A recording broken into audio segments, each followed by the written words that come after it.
Hello everyone, it's me, Andrea. Today I will show you my first project for the hashtag event, and the hashtag is pawgustart. So that's my first one, and it is an art journal page, and basically about me and my park. That's the title actually.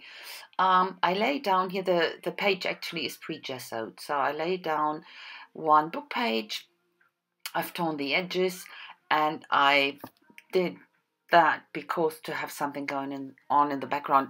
Most of it will be covered, but a bit of it will peek through. So this is a acrylic ink from Liquid Text. It's magenta. I really like this color a lot, and I mix it with modeling paste. That's the Amsterdam modeling paste.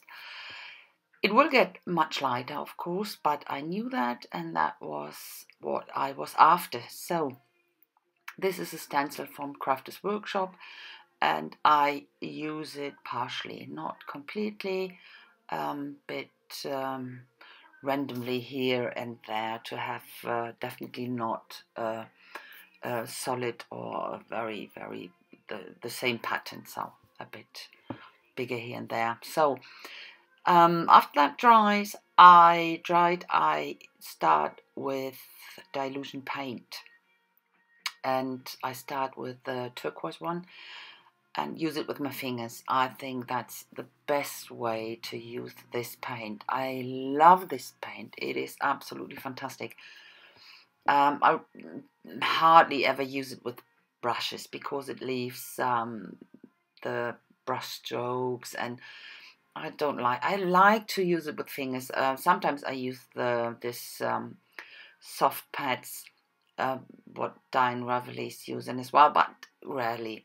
Most of the times my fingers, and it feels like this paint is made especially for me. My needs absolutely love them. So I use 3 different paints, colors here, and put the paint down with my fingers, as you saw, leaving white edges.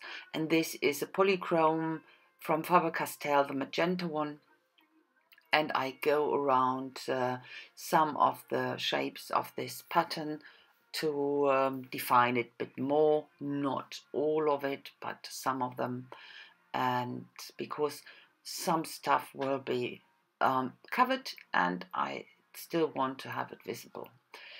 So this is actually a stamp I will put down on the right bottom side.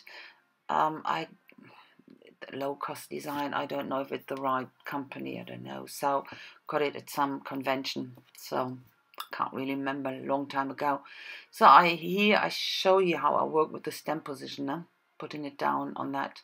Doesn't need to be very perfect because it's only to get a slight direction.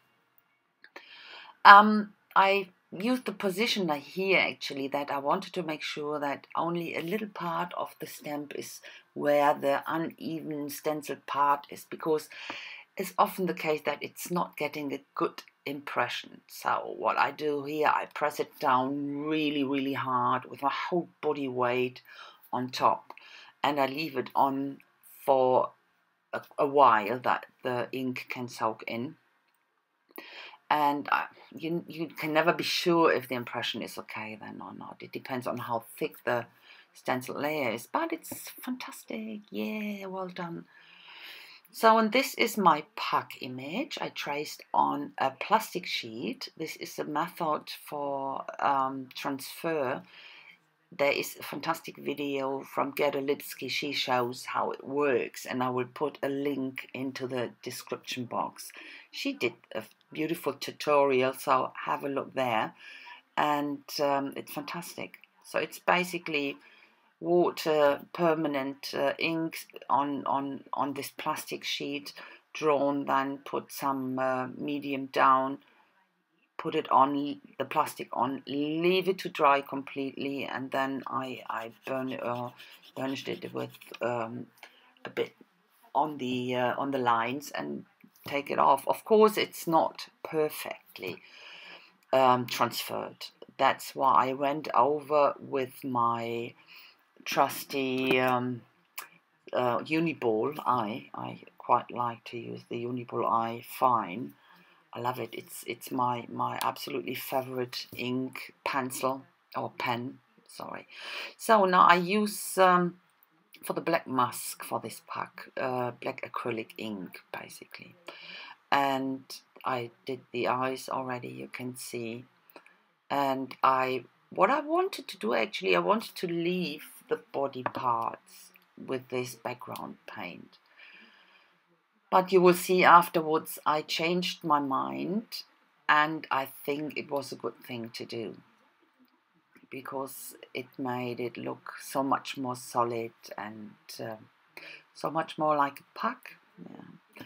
So yeah, I don't know if you know, we have our big boy, that's our retro pack, and he's 5 years old now, and we have a new addition, our little pack mix. He is a real mix. His father is half pack, and of course he will be then quarter pack.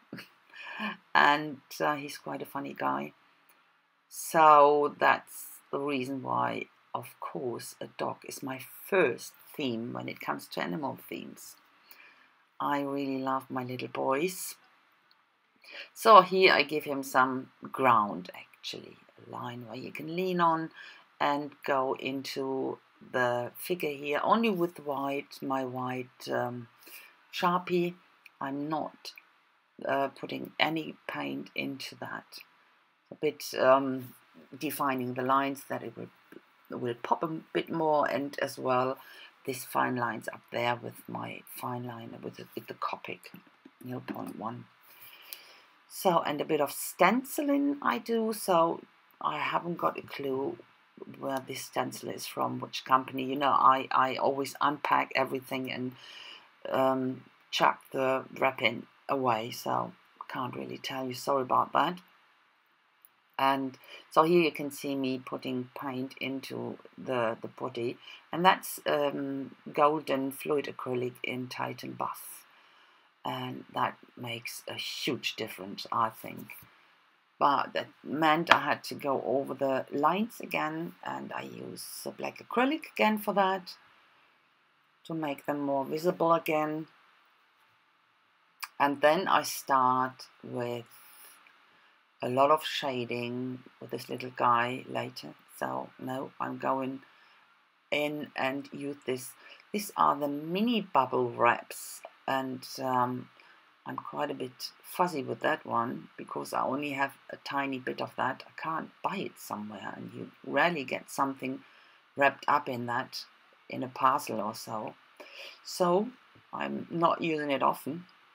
So this is a picture of mine where it took me a while to find one with the right size, so that's not a very recent one. It's quite a few years old, but that was the only one I could find what fits in, and I had to cut my hair off. So okay, now as I said, I'm going on shading a bit in the pack. This is a charcoal pen. So, and a bit of stamping. That's a Kaisercraft script stamp with the normal archival, black archival ink. And these are the words with the label maker, my pug and me. Put my pug first, but it looked a bit plain. So I went around with some lines, and that's it. And here you have a close-up. And at the end you will see some pictures. It brings out the colors much nicer. So thanks a lot for watching, guys, and have a look in the description box. There is a link and an explanation about the hashtag event, and have a look for all the other artists under this hashtags publishing their videos. It's a fantastic event. So I hope you liked it, and I will see you tomorrow with my next video. So have a nice time. See you then. Bye bye.